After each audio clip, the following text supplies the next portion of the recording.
Hello, my name is Matthew Bowman, and today I will be going over the Marriott case. To give a little background information, Linda Snow is a reservation manager of one of the Marriott hotels. The main issue she faces is the capacity utilization of the hotel business. A key aspect of dealing with the capacity management problem is having a good forecast of how many rooms would be needed on any future date. It's Snow's responsibility to prepare a forecast on Tuesday afternoon of the number of rooms that would be occupied on each day of the next week. The main issue Linda Snow is trying to solve is to maximize the hotel's revenue by utilizing as many hotel rooms as possible. Also, the current forecasting method used by Linda Snow needs to be improved. The issues with forecasting for hotel attendance are some guests stay an extra night or leave early, some don't even show up, or some cancel last minute. Also, a tour company wants up to 60 rooms next Saturday, August 22nd, so the forecasting method must show whether or not to take the reservations.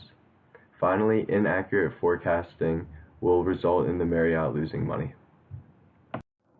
The objectives of this case are to find the best forecasting method by finding the lowest MAPE score for each forecasting method.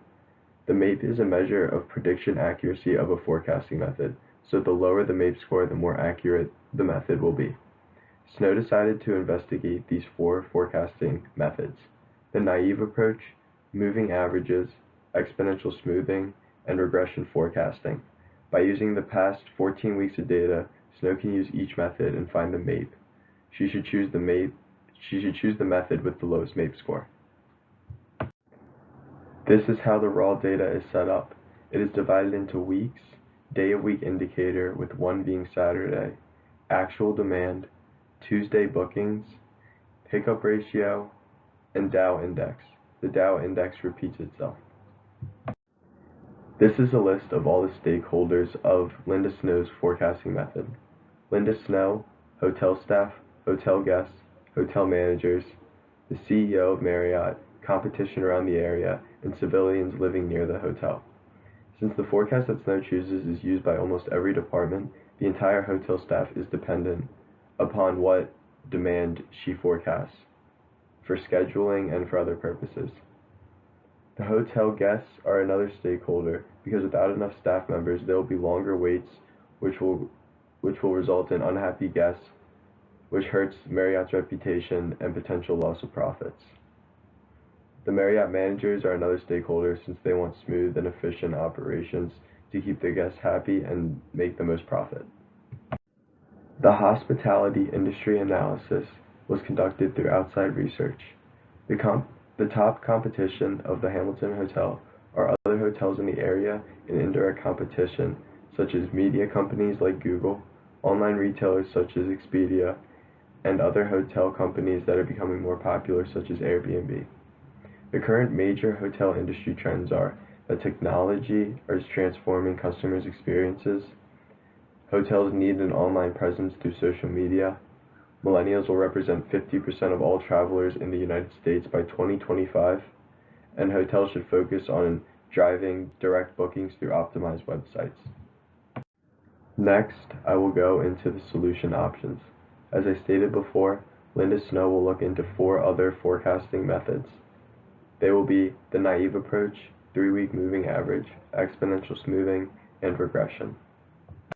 The first forecasting method we looked into is the naive approach. We broke it into 3 parts: no seasonal adjustment, and week to week just using Saturdays. The naive approach uses the last period's actuals as this period's forecast without adjusting them or establishing factors.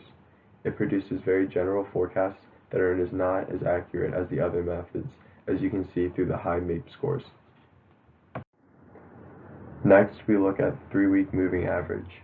We broke it into no seasonal adjustment and we adjusted it.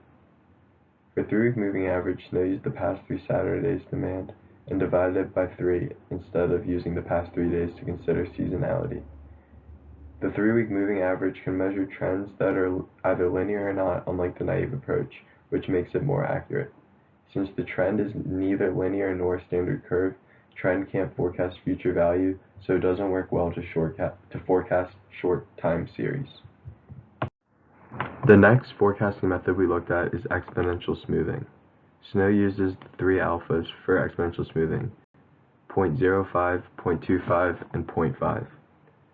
A higher alpha indicates the forecast will more closely resemble recent data rather than older data. So an alpha of 0.25 means it gives the recent data a weighting of 0.25 and the previous periods a weighting of 0.75. As you can see, the higher the alpha goes in this case, the higher the MAPE scores, which means it's more inaccurate. Exponential smoothing is best used to make short-term forecasts, but doesn't produce accurate data with seasonal variations.